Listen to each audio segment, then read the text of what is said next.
Muncul J PowerPoint-nya, Kak. Iya, ada Ji. Iya, muncul Ji.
Tapi Kak, bisa dimulai?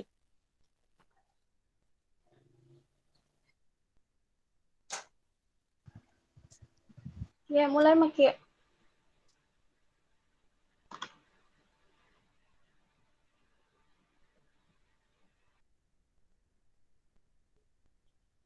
Baik, Assalamualaikum warahmatullahi wabarakatuh. Alhamdulillah, Waalaikumsalam warahmatullahi wabarakatuh. alhamdulillah rabbil alamin. Assalatu wassalamu ala asyrafil anbiya'i wal mursalin. Sayyidina Muhammad wa ala alihi wa sahbihi ajma'in amma ba'd. Bersyukur kita panjatkan kehadirat Allah Subhanahu wa taala di mana pada siang menjelang sore hari ini kita masih diberikan kesehatan dan kekuatan untuk melaksanakan rutinitas kita sebagai seorang mahasiswa, yaitu melakukan aktivitas perkuliahan. Salawat dan taslim kita percurahkan kepada junjungan kita Nabi besar Muhammad Sallallahu Alaihi Wasallam, Nabi sebagai rahmatan lil alamin. Jadi kami dari kelompok 4 akan memaparkan makalah kami yang berjudul Mengapa Pembelajaran Jarak Jauh, dengan dosen pengampu Muhammad Hasan. Kemudian adapun nama-nama anggota kelompok 4, yang pertama yaitu saya sendiri Syarifuddin sebagai moderator dan pemateri. Kemudian teman saya atas nama saudari Nur Hidayah Suaib. Untuk menghargai waktu kepada pemateri pertama, saya persilakan. Terima kasih. Terima kasih atas kesempatan yang telah diberikan oleh moderator. Baik, langsung saja kita ke pembahasan yang pertama. Pembelajaran jarak jauh sebagai kebijakan pendidikan.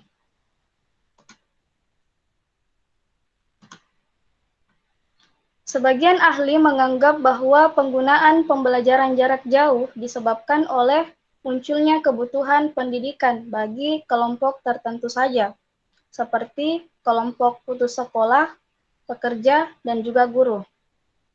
Sehingga dengan munculnya pembelajaran jarak jauh yang sifatnya fleksibel atau dapat diakses secara mandiri oleh peserta didik dan dapat dilakukan kapan dan dimanapun, justru hal ini memberikan peluang bagi mereka yang ingin melanjutkan pendidikan. Pembelajaran jarak jauh ini sebenarnya bukan merupakan metode baru dalam sistem pendidikan. Metode PJJ ini telah digunakan di Amerika Serikat sejak tahun 1892 di Universitas Chicago, yang meluncurkan program pembelajaran jarak jauh pertamanya untuk satuan tingkat pendidikan pada perguruan tinggi. Selanjutnya, pembelajaran jarak jauh baru-baru ini menjadi sangat populer, bahkan bukan hanya di Indonesia, melainkan di seluruh dunia. Menurut Hamzah B. Uno, pembelajaran jarak jauh adalah sekumpulan metode pengajaran di mana aktivitas pengajaran dilaksanakan secara terpisah dari aktivitas belajar.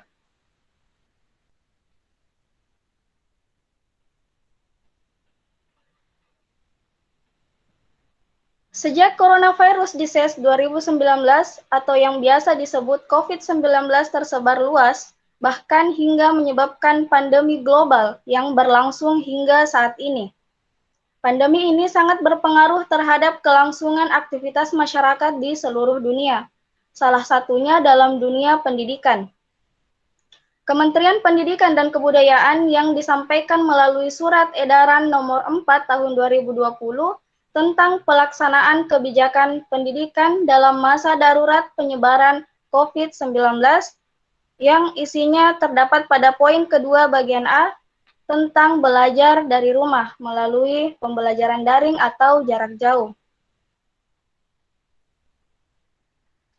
Dalam Undang-Undang Nomor 24 Tahun 2012 telah tentang penyelenggaraan pendidikan jarak jauh pada pendidikan tinggi terdapat pada pasal 6 yang berbunyi, proses pembelajaran PJJ diselenggarakan dengan yang pertama, memanfaatkan sumber belajar yang tidak harus berada pada satu tempat yang sama antara pendidik dan juga peserta didik. Yang kedua, menggunakan modus pembelajaran yang di mana peserta didik dengan pendidiknya terpisah. Yang ketiga, menekankan belajar secara mandiri, terstruktur, dan terbimbing dengan menggunakan berbagai sumber belajar. Yang keempat, memanfaatkan media pembelajaran berbasis teknologi, informasi, dan komunikasi sebagai sumber belajar yang dapat diakses setiap saat.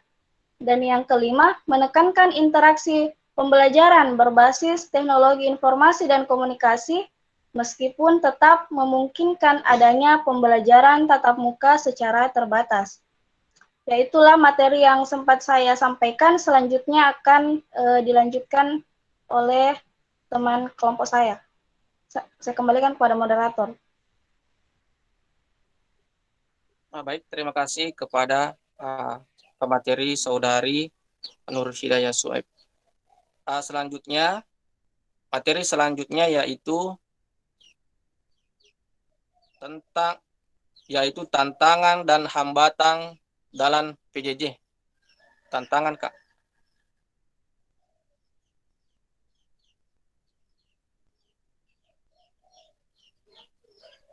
Ya, baik. Tantangan dan hambatan dalam pembelajaran jarak jauh. Di makalah kami terdapat 4 tantangan dan hambatan dalam pembelajaran jarak jauh atau PJJ. Yang pertama di sini fasilitas tidak merata. Kemudian tantangan dan hambatan yang kedua yaitu lemahnya kreativitas pendidik dalam mengajar. Kemudian tantangan dan hambatan yang ketiga yaitu peserta didik merasa jenuh atau bosan dalam belajar. Kemudian tantangan dan hambatan yang keempat yaitu bahan evaluasi. Selanjutnya,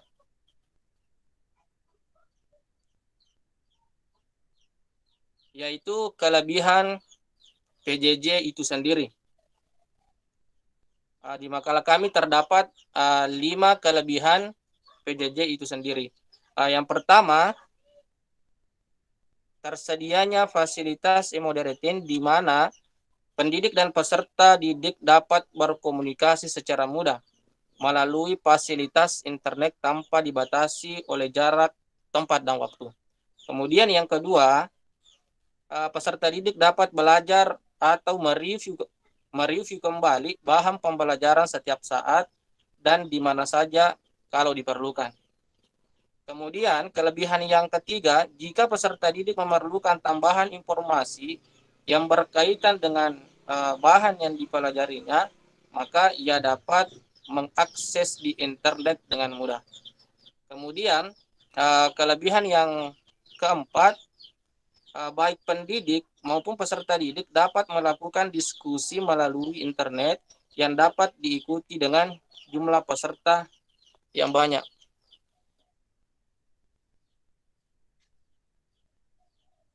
Kemudian yang kelima, peserta didik dapat menjadi titik pusat kegiatan pembelajaran karena senantiasa mengacu pada pembelajaran mandiri untuk pengembangan diri peserta didik.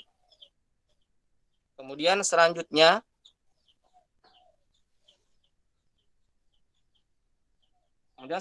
yaitu kekurangan PJJ itu sendiri. Di makalah kami ada 4 kekurangan PJJ itu. Yang pertama, kurangnya interaksi antara pendidik dan peserta didik. Kemudian kekurangan yang kedua, kecenderungan mengabaikan aspek akademik atau aspek sosial dan sebaliknya mendorong tumbuhnya aspek bisnis atau komersial. Kemudian kekurangan yang ketiga, misalnya ketepatan dan kecepatan pengiriman modul dari pusat pengelolaan pembelajaran jarak jauh kepada peserta didik. Kemudian yang keempat, peserta didik yang tidak mempunyai motivasi yang tinggi dalam belajar. Terima kasih. Itulah presentase dari kelompok kami. Jadi saya persilakan kepada teman-teman yang ingin memberikan pertanyaan atau memberikan tanggapan atau memberikan sanggahan, saya persilahkan. Untuk sesi pertama, saya persilakan kepada teman-teman yang ingin mengajukan pertanyaannya, saya cukupkan 3 dulu. Saya persilakan. Sahabat moderator bisa bertanya. Sahabat moderator.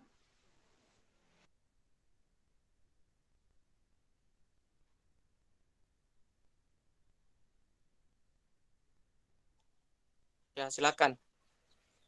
Ya, terima kasih atas kesempatan yang diberikan. Perkenalkan, nama saya Rina Fatmasari. Adapun yang ingin saya pertanyakan di sini berdasarkan materi yang telah dipaparkan oleh kelompok 4 mengenai tantangan dan hambatan pada pembelajaran jarak jauh. Di antara beberapa poin tadi yang dipaparkan, salah satunya tantangan dan hambatannya itu dalam hal bahan evaluasi. Jadi yang ingin saya pertanyakan di sini, bahan evaluasi yang seperti apa yang dimaksud dalam hal ini sehingga hal itu menjadi salah satu tantangan dan hambatan dalam pembelajaran jarak jauh, serta bagaimana menurut pemateri cara untuk minimalisir hambatan dalam hal bahan evaluasi ini. Seperti itu. Saya kembalikan kepada moderator. Baik, terima kasih. Jadi saya catat dulu Pak ya. Pertanyaannya, yaitu bahan, maksudnya untuk menjelaskan kembali bahan evaluasinya ya mengenai tantangan dan hambatannya mengenai PJJ seperti itu. Kemudian bagaimana caranya ya? Ya, bagaimana caranya untuk menurut pemateri, pemahaman pemateri, bagaimana caranya meminimalisir tantangan dan hambatan dalam pembelajaran jarak jauh ini kaitannya dengan bahan evaluasi. Kan tadi saya meminta contohnya seperti apa sih yang dimaksud itu, bahan evaluasi apa sehingga menjadi tantangan dan hambatan seperti itu di dalam pembelajaran jarak jauh ini. Baik. Baik, dipaham. Selanjutnya, pertanyaan yang kedua.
selanjutnya, atau masih ada teman-teman yang ingin bertanya atau memberikan tanggapan?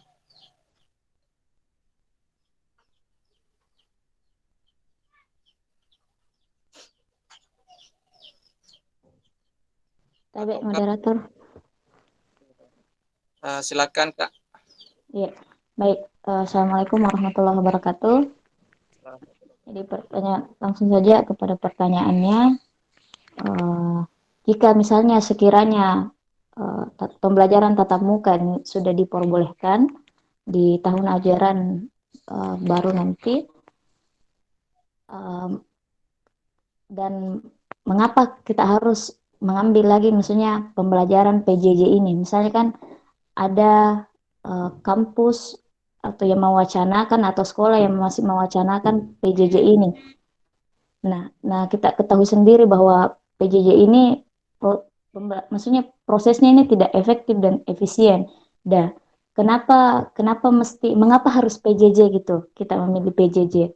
Sedangkan sudah ada izin untuk melakukan tatap muka. Terima kasih. Assalamualaikum warahmatullahi wabarakatuh. Baik, terima kasih. Jadi saya catat dulu kayak pertanyaannya. Di sini jika misalnya diperbolehkan lagi tatap muka,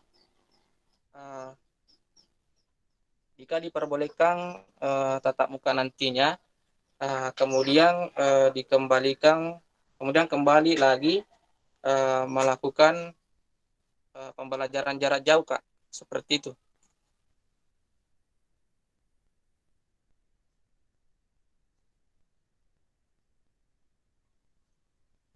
Saya ulangi kembali kayak pertanyaannya. Jika diperbolehkan nantinya tatap muka kembali, kemudian kembali melakukan pembelajaran jarak jauh, mengapa harus PJJ lagi? Begitu maksudnya, Kak? Iya. Kan Mas akan ada mungkin pernah kan kita kuliah umum dulu di ini yang sampaikan dari pihak kampus kan akan ada wacana kuliah pembelajaran jarak jauh juga. Akan dibuka pendaftaran kuliah jarak jauh. Nah, sekiranya kan kita ketahui bahwa PJJ pembelajaran jarak jauh itu kan realitanya tidak efisien dan tidak efektif. Nah, mengapa harus PJJ gitu? Ketika misalnya pembelajaran tatap muka sudah bisa dilaksanakan. Seperti itu. Baik. Terima kasih, Kak, pertanyaannya. Oke, selanjutnya pertanyaan yang ketiga. Saya persilakan kepada teman-teman untuk bertanya di kelompok kami.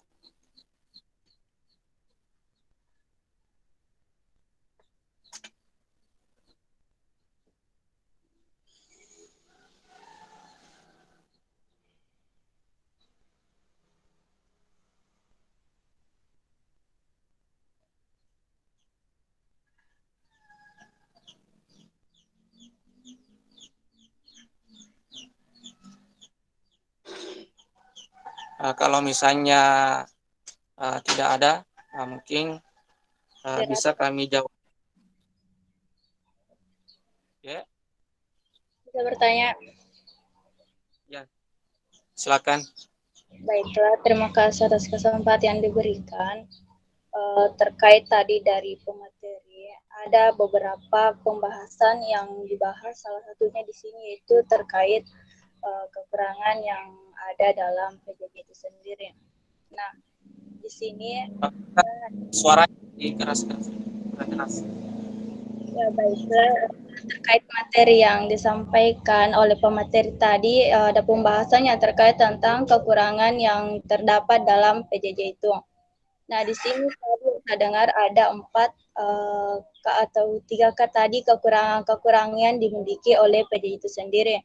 Nah, di sini saya meminta kepada pemateri bagaimana solusi yang perlu diterapkan atau yang perlu diterapkan dalam menghadapi kekurangan-kekurangan yang disampaikan pemateri tadi, serta cara mengoptimalkan kegiatan belajar mengajar dari rumah ke rumah atau pembelajaran jarak jauh yang dikenal itu selama darurat pandemi corona. Ya, mungkin itu yang sempat saya sampaikan. Terima kasih.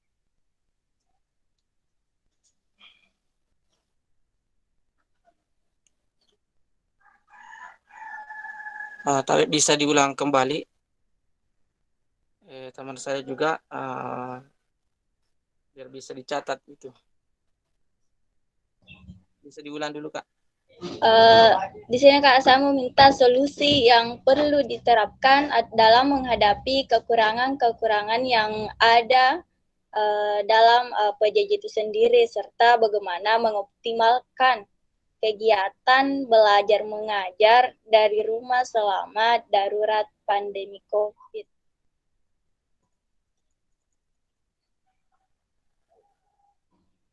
Oke, baik. Saya ulangi pertanyaannya, Kak ya. Di sini pertanyaannya, bagaimana solusi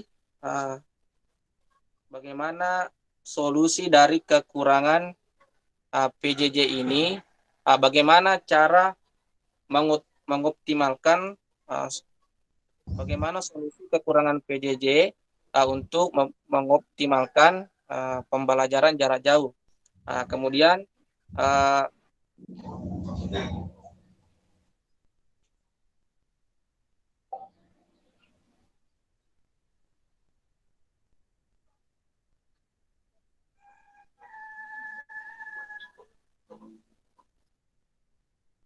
saya ulangi kembali, Kak ya.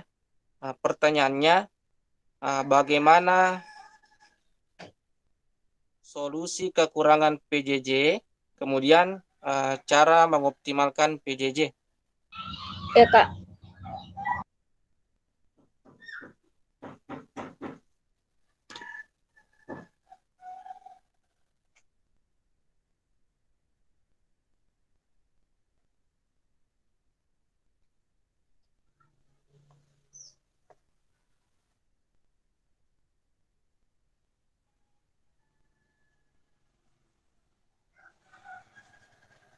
Baik, jadi sudah ada 3 pertanyaan yang masuk di kelompok kami.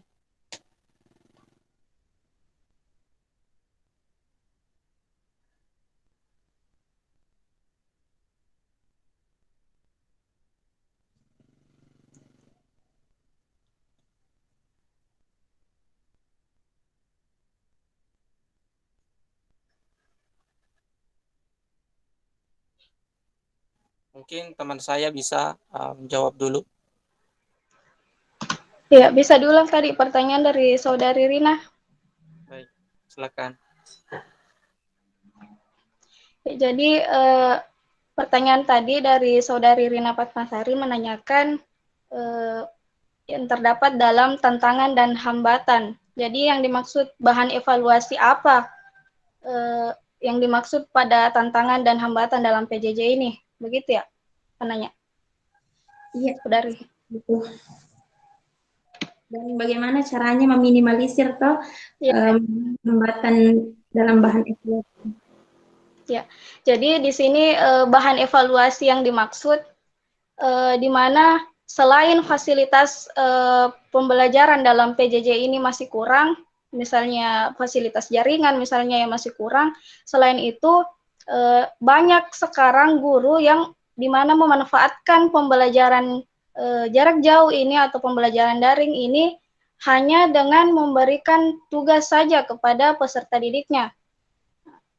Jadi guru ini banyak yang melimpahkan proses pembelajaran itu hanya dengan memberikan tugas-tugas kepada peserta didiknya, sehingga peserta didik setiap harinya hanya dibebani saja dengan tugas-tugas yang diberikan oleh guru.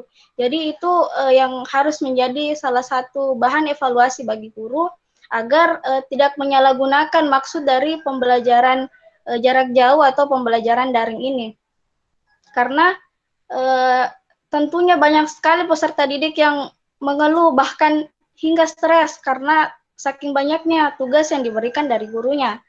Nah, jadi solusi atau bagaimana cara meminimalisir terjadinya hal tersebut, guru harus menyadari bahwa pembelajaran jarak jauh ini bukan sekedar memberikan tugas tok saja kepada peserta didik, tapi pendidik harus mengetahui maksud dari pembelajaran jarak jauh ini, seperti halnya pembelajaran yang dilakukan di kelas, namun hanya kita terbatas oleh ruang kelas saja, kita dibatasi oleh jarak, di mana pendidik dan peserta didik ini berada pada tempat yang terpisah.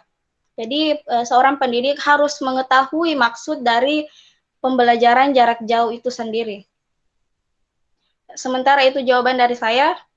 Mungkin ada tambahan, saya persilahkan. Baik, kasih tambahan saya.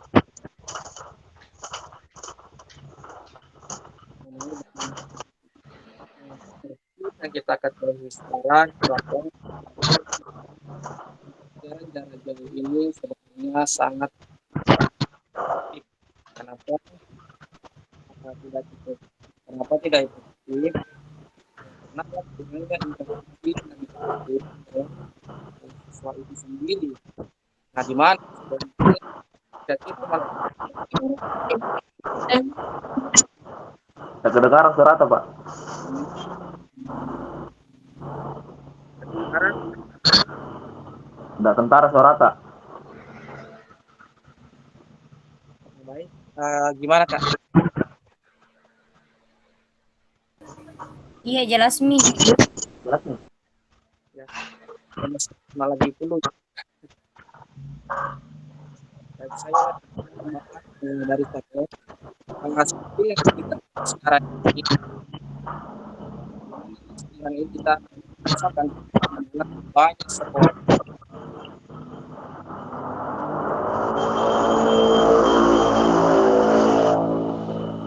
sehingga sehingga bisa melakukan pembelajaran atau pelajaran tentunya dalam pembelajaran jarak kurang efektif. Yang bagaimana evaluasinya seperti tadi yang disampaikan saya tadi bahwa begitu saja memberikan kepada siswa, kemudian sehingga itu akan di sini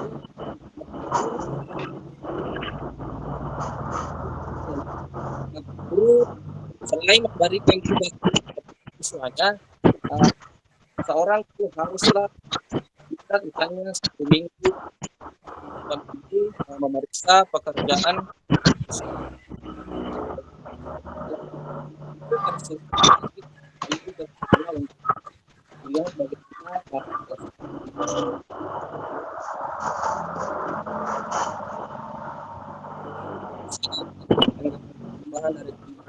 silakan. Ya, bisa menambahkan. Ya, Tadi kemudian kok jadi tidak Ya, terdengar suara aku. Iya, terdengar aja. Jelas dia. Iya, jelas. Ya. Baik, terima kasih banyak. Assalamualaikum warahmatullahi wabarakatuh. Waalaikumsalam. warahmatullahi wabarakatuh. Terima kasih banyak atas kesempatan yang telah diberikan kepada saya. Jadi di sini saya ingin menambahkan jawaban dari teman-teman narasumber terkait materi yang sangat menarik. Dilihat dari judulnya pun juga menarik. Mengapa PJJ? Ada apa sebenarnya ini dengan PJJ? Kita pahami bersama bahwa PJJ yang harus kita pahami adalah PJJ bukan hanya sekedar pembelajaran online, sebagaimana yang telah dijelaskan oleh dosen kita beberapa pertemuan sebelumnya, bahwasanya PJJ itu bukan hanya terbatas pada pembelajaran online. Namun ketika kita melihat daripada historisnya, bahwasanya awal mula PJJ itu tadi disampaikan oleh pemateri, misalnya muncul dari Amerika Serikat. Kemudian kalau sistem yang berlaku di Indonesia itu mulai digunakan pertama kali oleh universitas terbuka seperti itu. Namun ada hal yang perlu kita pahami bahwa yang menjadi permasalahan dan menjadi pertanyaan pada hari ini adalah bagaimana sebenarnya dalam menghadapi PJJ ini, terutama dalam perkuliahan online. Adapun tadi tantangan-tantangan yang disampaikan juga oleh teman-teman sekalian. Jadi di sini saya mau mengatakan bahwa yang perlu diperhatikan adalah terutama pada pelaksanaan pendidikan di era new normal ini atau di era pandemi ini. Bapak Dr. Yadin Citri Adin MPD, salah satu dosen UI Mataram, pernah mengemukakan bahwa sebenarnya di era new normal ini sebenarnya tidak ada tantangan dalam melaksanakan proses pendidikan di era new normal. Itu sebenarnya bukan sebuah hambatan ataukah bukan sebuah tantangan, namun lebih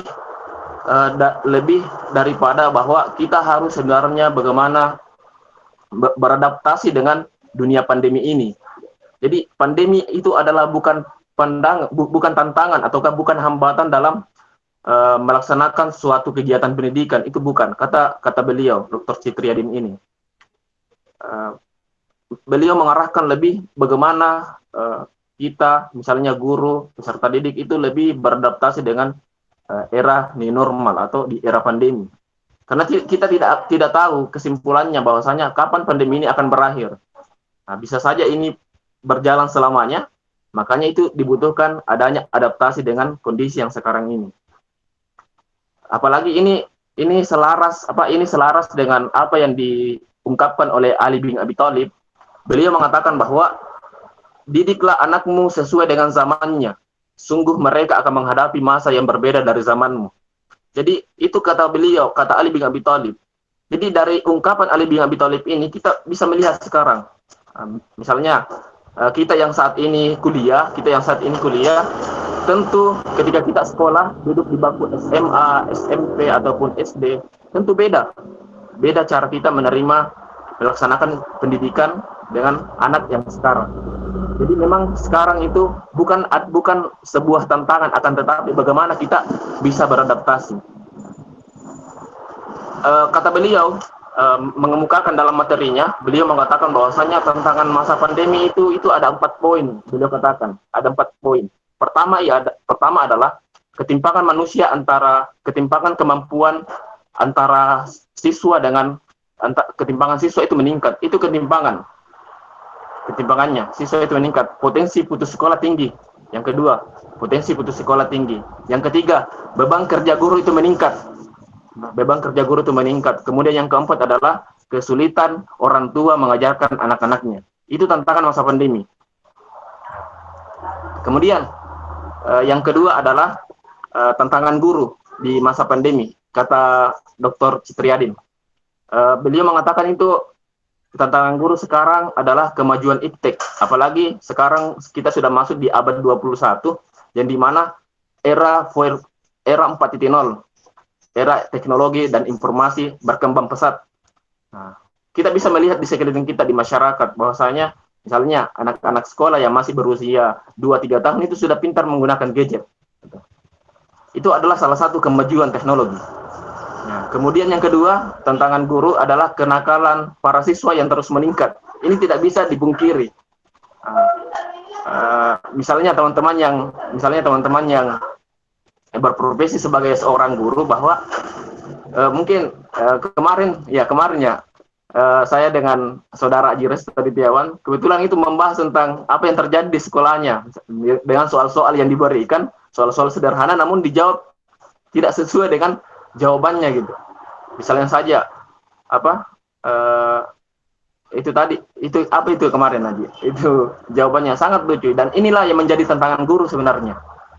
Nah, kemudian yang ketiga, kemajuan pengetahuan siswa yang terus meningkat. Nah, ini bisa saja terutama dalam misalnya penggunaan teknologi.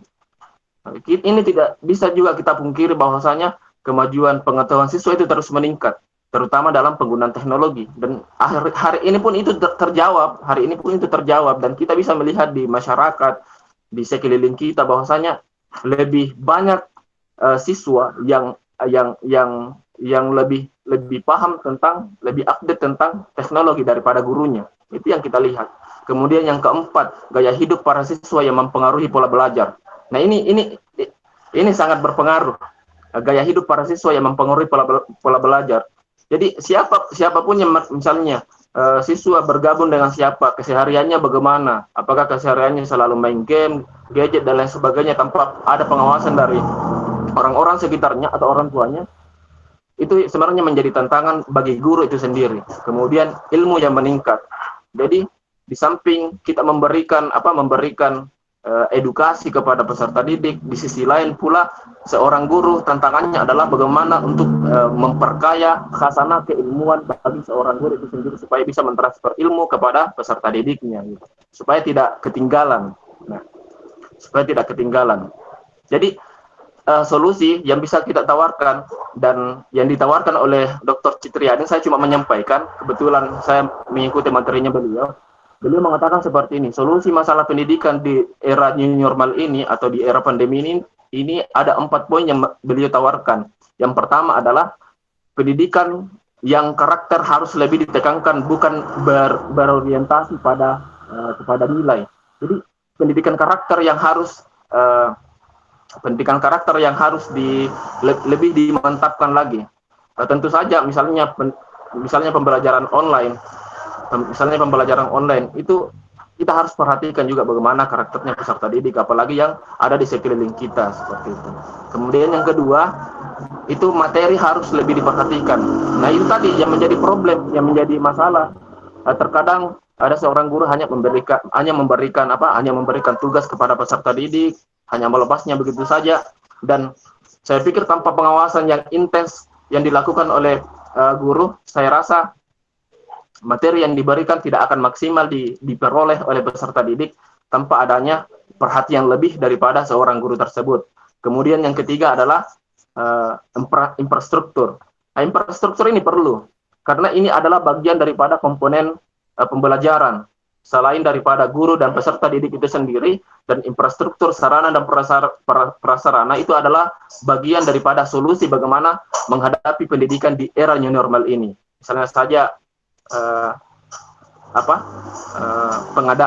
pengadaan gadget, pengadaan komputer dan lain sebagainya untuk bagaimana menunjang proses pendidikan yang terjadi sekarang.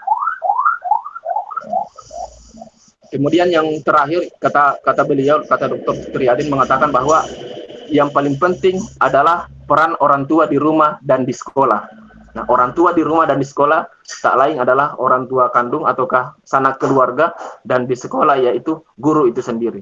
Jadi ini solusi yang ditawarkan oleh beliau, bahwasanya pendidikan karakter yang harus ditekankan, yang kemudian kedua materi itu harus lebih diperhatikan, kemudian infrastrukturnya harus memenuhi, dan kemudian yang keempat adalah peran orang tua itu sendiri yang ada di rumah sebagai misalnya sebagai pengawas bagi anak-anaknya, segala tindakan ataukah yang dilakukan oleh anak harus tidak luput daripada pengawasan orang tua. Dan tentunya juga di sekolah bagi guru untuk bagaimana mengawasi peserta didiknya agar melakukan kegiatan-kegiatan yang bernilai positif, dan tentunya tidak melakukan kegiatan-kegiatan yang bernilai negatif. Jadi itu yang beliau Dr. Citriadin, salah satu dosen UIN Mataram, mengatakan seperti itu. Adanya solusi yang diberikan di era new normal ini, dan tentunya sebagai kesimpulan adalah pendidikan di era new normal ini adalah bukan sebuah tantangan, akan tetapi kita harus beradaptasi dengan era sekarang. Di awal tadi saya katakan ini sesuai dengan apa yang disampaikan oleh Sayyidina Ali bin Abi Thalib.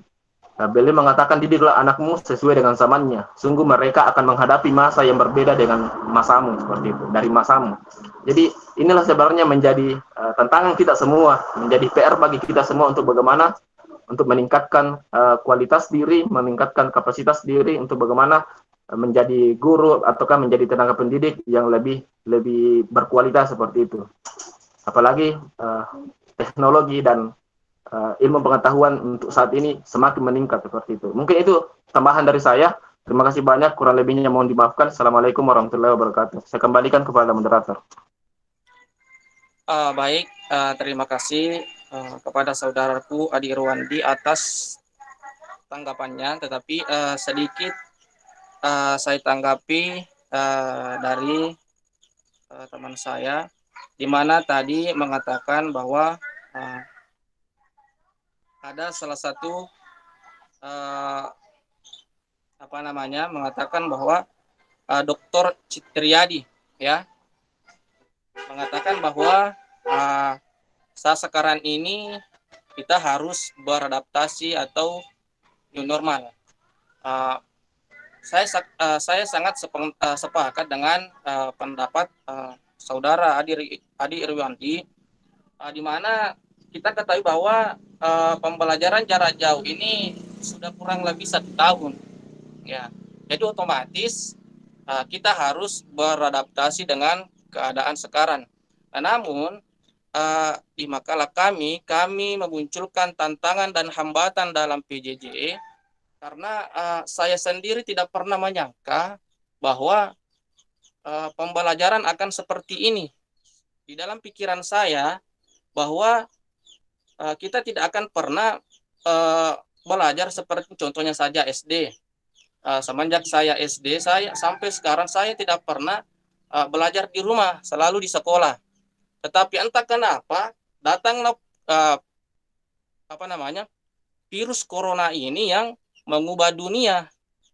Ya, di mana tadinya kita bersekolah, kita pergi ke sekolah bersama dengan teman-teman, tetapi setelah terjadinya virus corona ini maka merubahlah itu semua sehingga kita belajar online di rumah. Nah, di mana pada waktu awal-awalnya, di mana tadi di sini di makalah kami ini sangat waktu awal-awalnya yaitu fasilitas tidak merata. Contohnya saja di sekolah saya kemarin, waktu saya contohnya saya di sekolah saya, misalnya di SD, ya. Masih banyak siswa-siswa saya itu tidak memiliki HP. Ya, mana lagi kotanya tidak ada. Seperti itu. Sehingga itu menjadi tantangan dan hambatan pada awal mulanya kita melakukan PJJ. Tetapi di saat sekarang ini kurang lebih sudah 1 tahun, mungkin banyak evaluasi yang kita sudah lakukan. Mungkin itu tanggapan saya. Bisa sedikit lagi, Pak? Bisa. Silakan. Ya, makanya saya tadi katakan bahwa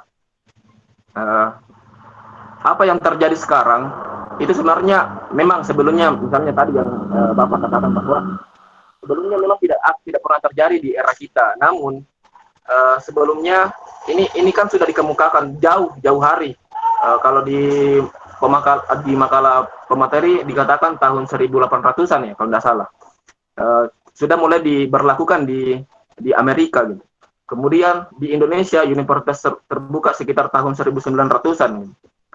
Ini kan sudah terjadi sebenarnya. Namun yang menjadi tantangan adalah kita perlu beradaptasi dengan ini semua. Jadi makanya tadi tantangan saya katakan bahwasanya tantangan guru saat ini yaitu kemajuan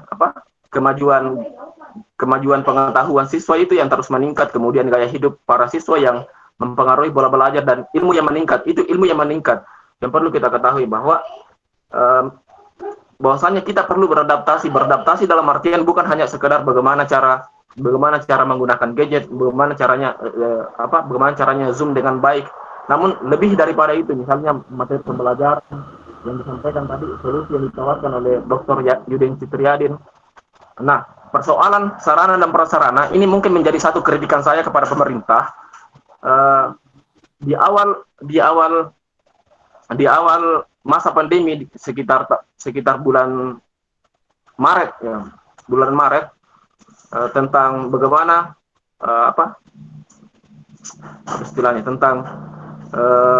bagaimana menghadapi masa pandemi, bagaimana menghadapi masa pandemi, pemerintah dalam keputusan presiden untuk bagaimana menanggap turun tanggap dengan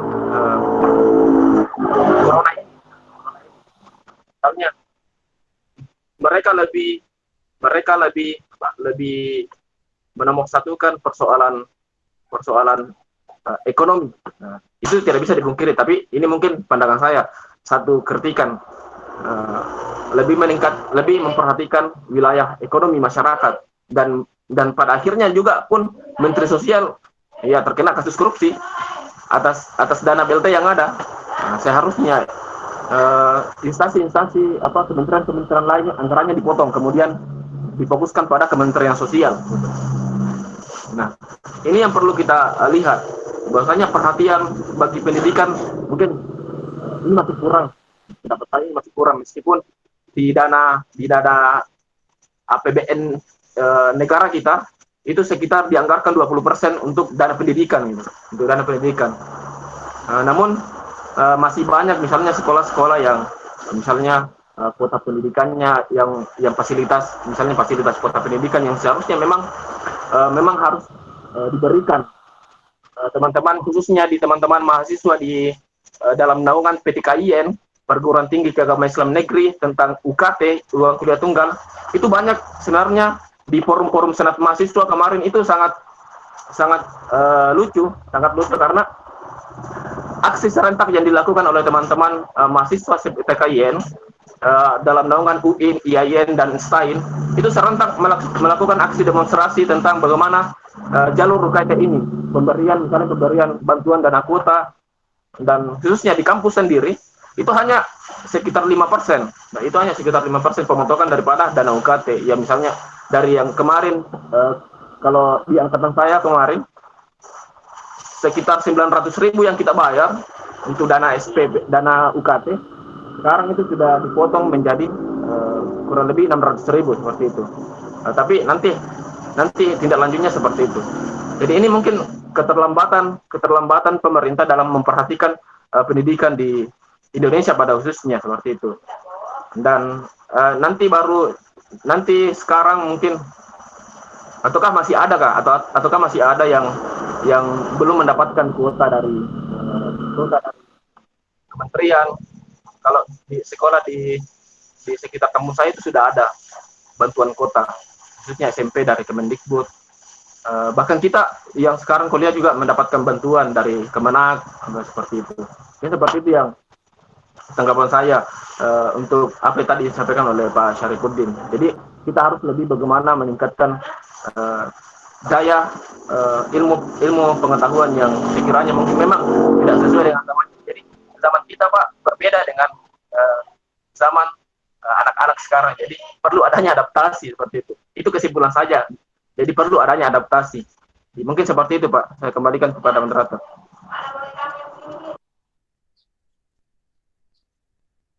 Baik, terima kasih kepada saudara Adi Irwandi tanggapannya. Mungkin saya kembalikan kepada penanya, Saudari Rina. Ya, terima kasih atas jawaban yang disampaikan baik dari pemateri maupun maupun dari saudara Adi Irwandi. Berdasarkan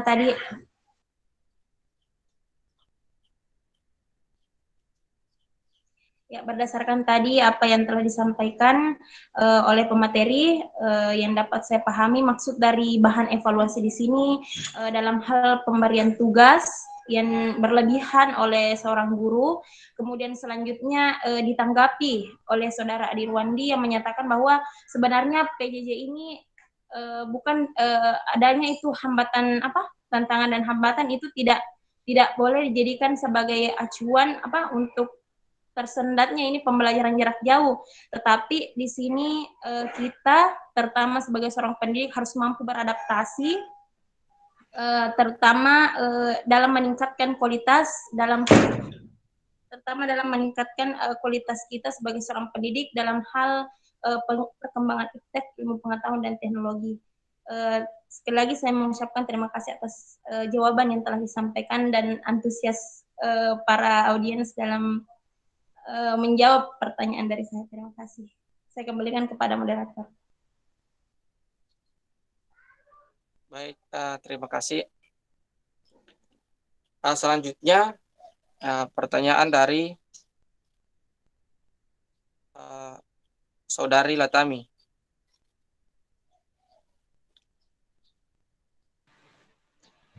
Ya, saya jawab, moderator. Baik, silakan. Ya, jadi pertanyaan dari saudari kita, Saudari Nurmiati Latami, menanyakan mengapa setelah masa pandemi ini berakhir, masih saja ada sekolah yang menerapkan pembelajaran jarak jauh ini. Jadi perlu kita ketahui seperti yang telah dijelaskan oleh Bapak pada pertemuan-pertemuan sebelumnya mengatakan bahwa PJJ ini tidak selamanya bersifat online. Jadi itu yang perlu kita ketahui bahwa tidak selamanya PJJ ini bersifat online.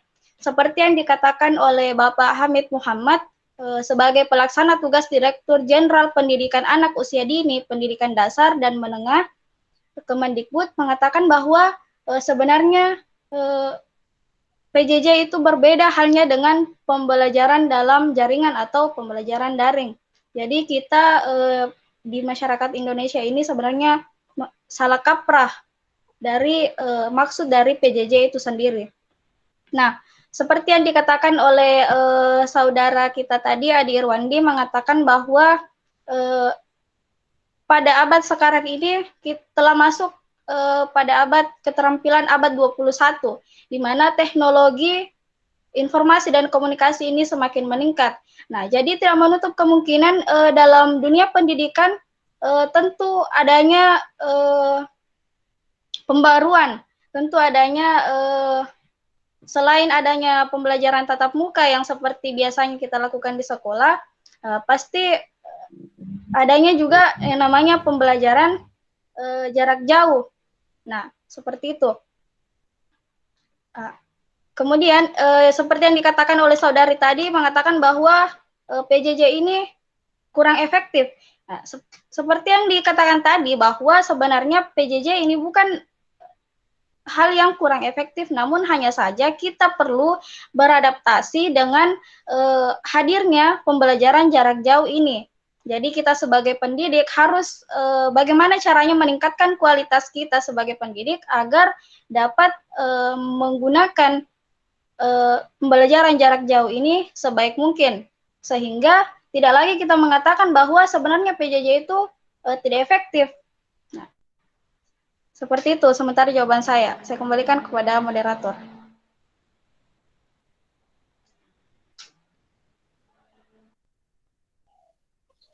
Baik, terima kasih. Saya kembalikan kepada penanya atau ada teman-teman yang ingin memberikan tanggapannya. Dari Nurmiati Latami. Baik, ya, terima kasih atas penjelasan dari Saudara Nur Hidayah sebagai pemateri. Tentu ketika misalnya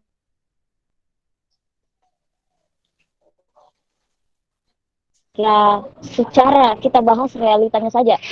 Secara realita kan beda sekali dengan pembelajaran tatap muka dengan pembelajaran online. Lain lagi masalahnya ketika jaringan misalnya. Dan Mas Menteri pernah menyampaikan langsung bahwa belum ada PJJ di dunia ini yang efektif. Nah, berarti kalau belum ada PJJ di dunia ini yang efektif, lantas kenapa kita harus memilih pembelajaran jarak jauh ini sebagai pembelajaran menggantikan misalnya tatap muka seperti itu, saudara? Apa kelebihan, maksudnya apa poin kelebihan yang mengalahkan misalnya tatap muka, poin penting yang mengalahkan tatap muka ini sehingga pembelajaran PJJ itu bisa diberlangsungkan? Maksudnya bisa misalnya kampus membuka kelas jarak jauh misalnya. Seperti itu. Nah, jadi begini, tidak selamanya semua kita sebagai peserta didik atau mahasiswa tidak selamanya kita bisa berada di tempat misalnya di kampus. Misalnya kan kita ada teman kita yang berada di wilayah Majene, kemudian ingin melangsungkan pembelajaran atau perkuliahan di Parepare. Jadi mengapa misalnya yang tadi ini jaraknya jauh dari wilayah kampus memilih pembelajaran jarak jauh karena itu tadi, karena keterbatasan jarak. Jadi walaupun orang tersebut berada di wilayahnya atau berada di daerahnya, tetap bisa melaksanakan pembelajaran walaupun tidak harus berada di kampus. Jadi seperti itu. Jadi pembelajaran jarak jauh ini banyak menguntungkan bagi misalnya guru atau pekerja, ataupun bahkan yang terbatas oleh jarak. Misalnya saja ada yang ingin kuliah di luar negeri akan tetapi biaya untuk ke sana itu masih kurang. Nah, jadi dia mengambil kelas pembelajaran jarak jauh. Jadi itu salah satu itu merupakan salah satu solusi yang dapat diberikan pada pembelajaran jarak jauh ini. Seperti itu, Saudari.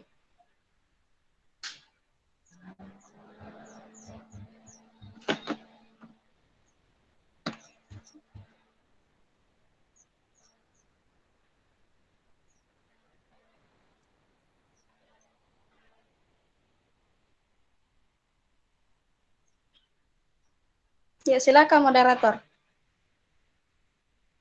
Baik, terima kasih.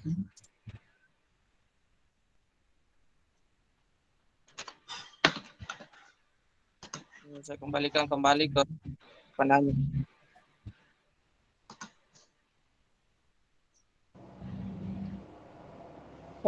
Baik, terima kasih lagi kepada Saudari Nur Hidayah atas tanggapannya, sharingnya. Tentu ketika kita misalnya melakukan PJJ, tentu kita melihat atau kita mau mendapatkan yang namanya kualitas pembelajaran, bukan hanya bukan hanya sekedar melaksanakan mengikuti suatu proses pembelajaran misalnya dengan ikut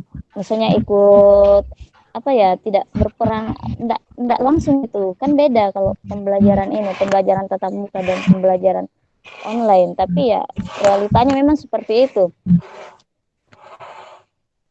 Saya kira cukup, saudara. Ingat waktu juga sudah pukul 17.05, masih ada satu pertanyaan. Terima kasih atas tanggapannya, luar biasa.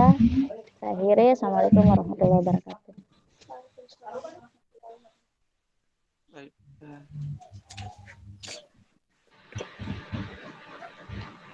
Terima kasih kepada Saudari. Kemudian selanjutnya pertanyaan ketiga.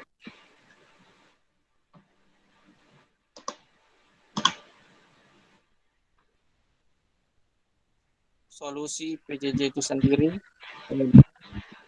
menggunakan PJJ.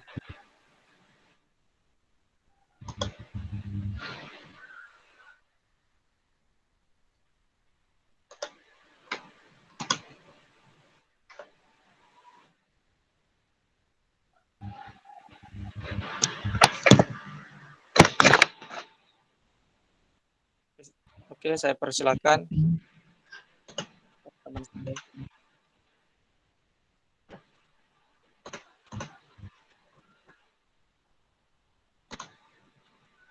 Apa tadi pertanyaannya, moderator? Solusi. Pertanyaannya di sini, kemudian ya solusi dari itu, kemudian cara mengoptimalkannya.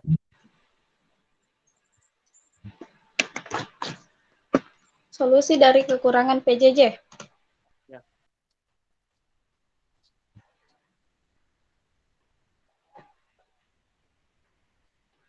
Atau bisa diulang pertanyaannya kepada penanya untuk biar lebih jelas pertanyaannya. Ya, baik.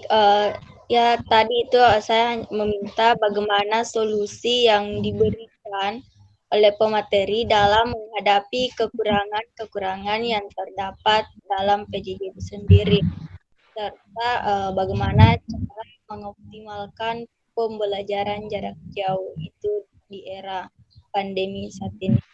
Mungkin seperti itu, Madam.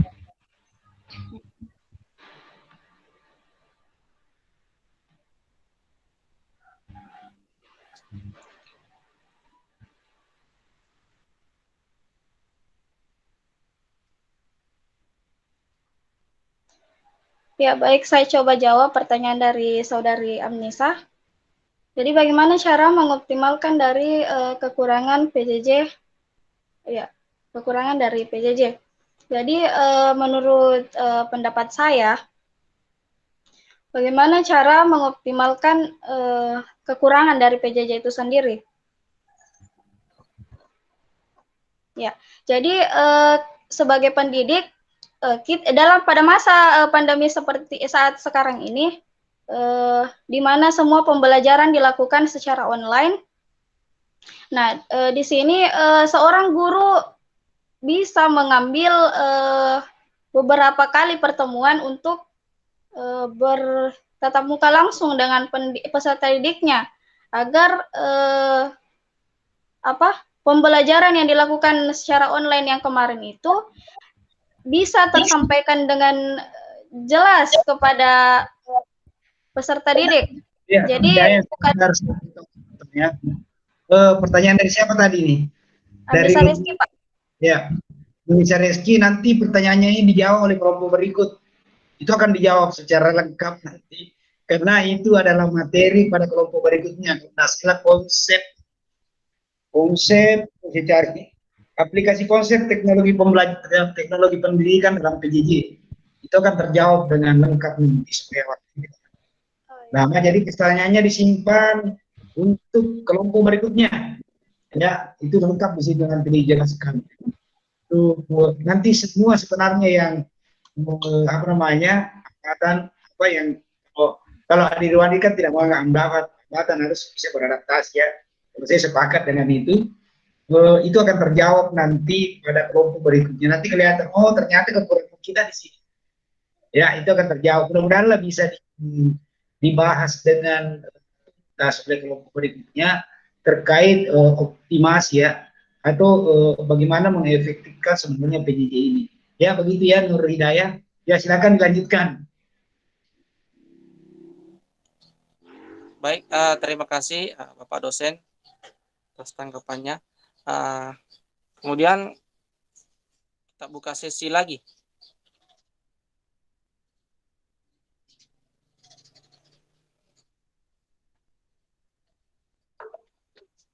Saya kira cukup ya untuk sesinya. Sudah jam berapa ini? Jam 17:10. Ya. Nanti dilanjutkan, kalau mau lanjutkan diskusinya melalui diskusi asinkronus saja di kolom komentar. Ya. Jadi sekiranya cukup mungkin ya, saya kembalikan lagi kepada moderator. Baik, terima kasih. Jadi disimpulkan Pak.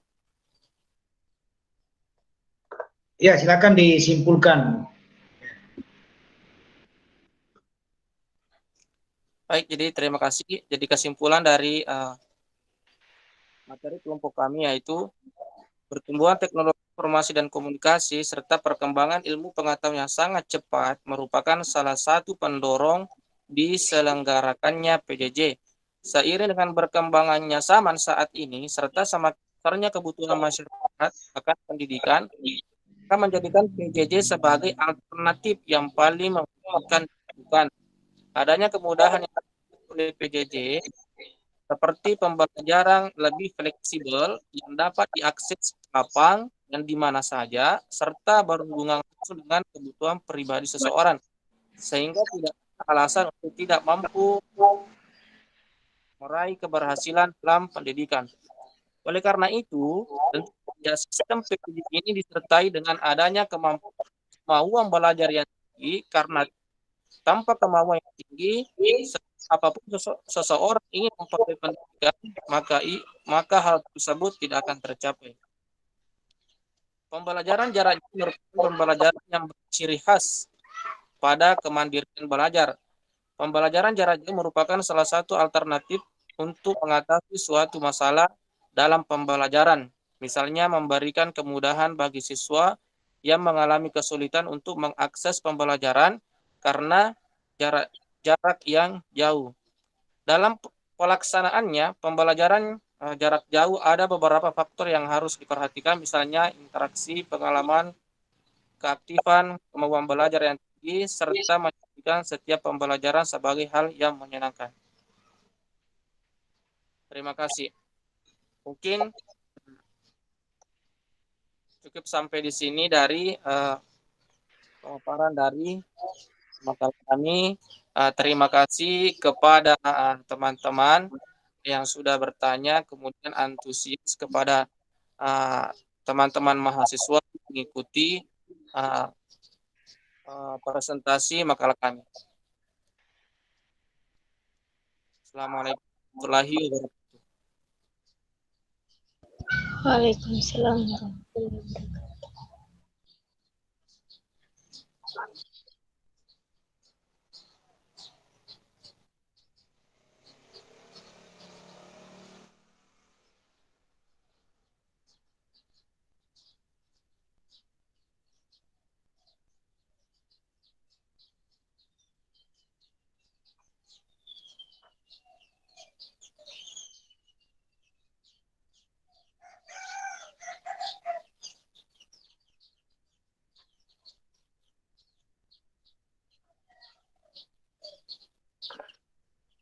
Oh ya, sorry ya, sudah ya tadi ya. Suaranya putus-putus. Begini, apa namanya, sebelum kita keluar sama-sama, jadi tadi soalnya sangat menarik ya. Ini dari teman-teman luar biasa juga pertanyaan dan cara menjawabnya ini menambah wawasan. Jadi tadi itu sudah ada kesimpulannya mengapa PJJ ya. Kemudian bagaimana mengatasi, tadi ada 4 yang diungkapkan oleh Adi Rwandi ya. 4 hal sebenarnya itu, mulai dari kesiapan guru, apalagi infrastruktur, kemudian siswa dan orang tua. Nah, untuk kesiapan guru nanti insya Allah pertemuan berikut itu akan dibahas secara detail ya, secara tuntas oleh kelompok berikutnya. Nanti ini memang sangat terkait ya, mata kuliah PJJ dengan desain media pembelajaran. Ya, desain media pembelajaran itu insya Allah kita akan memahami sebenarnya itu mengapa PJJ ini tidak efektif ya selama ini kita lakukan. Apa yang terjadi sebenarnya dengan kita ini sehingga dianggap bahwa PJJ itu apa namanya ya, menjadi tantangan ya, terlalu banyak hambatan bahkan ini ya. Itu nanti kelihatan ya, nanti diperlihatkan itu bagaimana konsep PJJ yang ideal sesungguhnya sehingga tidak ada lagi keluhan ya antara guru siswa, kemudian keluar dari segi infrastruktur dan ini, meskipun memang pada dasarnya seluruhnya itu mengalami hal yang sama ya. Jadi tidak akan pernah terjadi bahwa ini efektif. Pun kalau efektif itu tergantung di mana penyelenggaraan PJJ-nya dan pesertanya, ya kan? Begitu. Kalau Anda ingat tadi kan sudah dibahas oleh kelompok ini bahwa PJJ itu kan awalnya kalau menurut para ahli itu muncul karena mengantisipasi adanya putus sekolah terutama di daerah-daerah terpencil yang belum ada sekolah pada waktu itu, sehingga mereka mengembangkan bahan ajar ya, khusus untuk PJJ ya. Nanti untuk berikutnya itu bagaimana kesiapan guru dalam mengembangkan bahan ajar dan apa syarat dalam mengembangkan bahan ajar itu akan dibahas oleh apa namanya pemateri berikutnya ya, atau kelompok berikutnya. Itu menarik nanti berikutnya. Nanti setelah itu sudah ada kriteria dalam mengembangkan bahan ajar PJJ dan bagaimana mengembangkannya itu nanti ada kelompok lagi yang membahas itu. Untuk lebih teknisnya nanti itu kan kita belajar di desain desain media pembelajaran ya. Jadi meskipun di desain kita itu Pak Dr. Muhammad Saleh menginginkan kita fokus pada media pembelajaran cetak ya. Kalau saya itu memang awalnya mau Anda fokus pada bahan ajar dan media non cetaknya, media cetak dan non cetak, tapi beliau memfokuskan tidak apa-apa. Ya, kita fokus saja ke situ. Tapi disinilah Anda diminta konsepnya. Ya, kalau ada yang mampu membuat mengembangkan bahan ajar yang berbasis karakter, ya seperti yang diungkapkan Adi Dwandi tadi, itu adalah bagaimana membangun karakter mereka ini. Nah, kalau ada yang mampu mengembangkan bahan ajar berbasis karakter itu luar biasa. Ya, tapi mengembangkan bahan ajar itu kan memang tidak sesingkat yang kita bayangkan ya. Itu butuh tahap, butuh tahap. Kalau ada yang mampu mengembangkan, oke lah.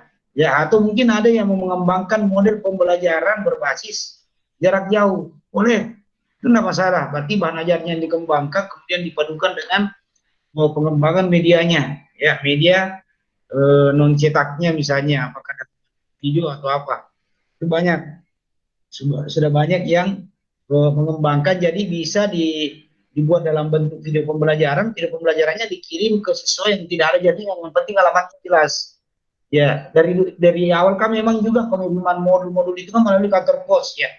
Waktu PJJ dilaksanakan masih dalam bentuk bukan online ya, bukan daring, tapi hanya pengiriman modul ke daerah-daerah yang tidak ada sekolah di sana. Ya, jadi supaya mereka tidak tertinggal, itu akhirnya dibuatkanlah modul ya. Modul nanti itu modul atau bahan ajar ya. Atau bahan ajar atau buku yang nanti karakteristiknya seperti apa, itu nanti itu pertemuan diskusi berikutnya akan dijelaskan. Saya kira itu yang ngambil desain pembelajaran ini juga ya, yang ngambil PJJ. Ini ya. Saya mau pesertanya. Ini juga Pak. Oh ya, sama. Mohon maaf belum sempat saya lakukan untuk desain pembelajaran tugas-tugas individu itu nanti ya. Tapi saya mau melihat ini dari 24 siswa mahasiswa ini, saya mau lihat apa yang dikembangkan mereka ini. Ya, cobalah fokus pada sistem PJJ, pembelajaran jarak jauh yang berbasis online dulu. Ya, meskipun ada yang mungkin bisa dipakai untuk yang pembelajaran offline, itu tidak masalah, lebih bagus lagi. Saya belum sempat selesaikan karena sibuk dengan ini, ada inspektorat modal. Ini sibuk membenahi semua laporan-laporan keuangan ya di LP2M. Itu tadi juga ini baru pulang teman-teman. Jadi mudah-mudahan saya bisa rampungkan ini tugasnya. Tapi intinya tugas itu adalah Anda membuat prototipe ya. Jadi nanti memilih salah satu model pengembangan ya, model pengembangan media, apakah EDDI, apakah Luther, atau board and goal atau model yang lainnya. Kemudian Anda membuat prosedur pengembangannya. Misalnya kalau yang saya kasih contoh itu adalah board and goal, kalau tidak salah, kalau bukan Luther ya, Luther kayaknya. Dari Luther itu nanti kalau di sisi konsep apa yang Anda lakukan di tahap itu dalam mengembangkan. Ya, kemudian dari sisi desainnya seperti apa itu nanti. Kemudian Anda akan diminta merancang ibarat arsitek lah ya. Anda diminta merancang model user interface-nya ya, tampilannya, kemudian link-link ke setiap menu, itu nanti yang Anda rancang, tapi bukan membuat ya, tapi hanya merancang saja, mendesain. Misalnya kalau menu awal muncul, apa yang muncul di situ nanti ya, cukup digambar pakai tulisan tangan juga tidak masalah ya, namanya juga ini. Jadi nanti ada storyboard, ada state diagram, diagram transition, ada navigasi, ada flowchart, ya itu diminta karena Dr. Saleh ini meminta difokuskan pada media pembelajaran non cetak, ya nanti dalam bentuk elektronik ya, dalam bentuk ini, apakah dalam bentuk aplikasi, ya pasti aplikasi lah kalau ini media pembelajaran. Nah itu nanti terkait dengan PJJ ini, nanti itu bagian dari bagaimana kalau perlu terakhir nanti kita bisa merancang model merancang konten dalam pembelajaran jarak jauh. Kita bisa merancang kontennya dengan bahan-bahan ajar yang kita sudah kembangkan. Ya, kalau ada yang mengembangkan bahan ajarnya atau medianya, ya medianya juga itu jauh lebih bagus. Jadi nanti lebih lengkap. Yang jelas kalau kita mempelajari materi PJJ dan desain pembelajaran itu sampai tuntas, saya yakin itu pasti ketahuan kenapa selama pandemi ini kita tidak siap ya, ternyata memang tidak semudah itu untuk mempersiapkannya. Ya, banyak yang harus dipersiapkan. Saya sendiri sebagai dosen PJJ dan dosen pengembangan ya, dosen-dosen instruksional tidak siap sampai sekarang. Kenapa? Karena memang butuh waktu, butuh fokus, dan biasanya dikerja dalam bentuk tim. Ya kan, ada tim yang mengerjakan modul bahan ajar jarak jauh itu sebenarnya. Ya, pun kalau ada satu orang yang mengerjakan itu hanya dalam bentuk khusus untuk kompetensi ilmunya saja. Tapi kalau tim itu kan terkumpul semua kompetensi ilmu di situ. Ya, jadi nanti dipikirkan bagaimana instrumen untuk kognitifnya, dari sisi afektif dan dari sisi psikomotorik. Yang dikeluhkan sekarang ini kan hanya lebih banyak kepada sisi kognitif ya yang dinilai. Bagaimana dengan perilaku mereka? Ya, bagaimana membangun karakter itu melalui PJJ ini. Nah, itu yang belum sekarang itu belum kita belum mendapatkan itu, orang mengembangkan ya model-model pembelajaran yang berbasis pendidikan karakter. Ya. Nah, itu mungkin perlu dipikirkan oleh teman-teman yang dari baik. Kalau ada yang bisa membuat itu dan itu bisa dipatenkan, itu bisa jadi pertimbangan ya untuk dipakai di pembelajaran jarak jauh. Sekarang kan sudah mulai ya, Kampus Merdeka sudah mulai ada pilihan nanti apakah melakukan blended, kan ada nanti ya sistem perkuliahan itu apakah blended ya, atau ada yang memang full PJJ pembelajaran online, atau mungkin ada yang offline. Itu sudah ada pilihan nanti yang diberikan. Nah, kalau yang memilih blended itu persiapannya harus luar biasa. Ya, harus betul-betul dari persiapan mengajar, kemudian konten di dalam e-learning itu yang digunakan apa, kemudian LMS-nya apa yang dipakai. Itu penting ya di dalam suatu perguruan tinggi. Banyak sekarang yang sudah meneliti tentang pembelajaran online atau pembelajaran daring, tapi menelitinya hanya dalam hal mengevaluasi, ya, evaluasi dari kesiapan guru, kesiapan infrastruktur, kesiapan apalagi siswa dan kesiapan orang tua. Seperti yang dijelaskan tadi oleh Adikwan, itu ada 4. Ini yang menjadi masalah yang besar bagi kita. 4 ini, ya. Tapi kalau kita bisa meminimalisir ya 4 ini dan memberikan solusi bagi mereka, itu luar biasa. Biasa saya yakin itu semua guru pasti siap laksanakan pilihan kalau memang dia blended ya. Blended learning itu kan memadukan antara offline dan pembelajaran online-nya. Ya, cuma kelebihannya online ya itu bisa kapan saja kita bisa berdiskusi ya. Tidak dibatasi oleh waktu dan jarak ya dimanapun kita berada. Kelemahannya kalau online itu ya itu tadi. Kalau kita di desa terpencil, infrastrukturnya tidak mendukung ya sudah habislah.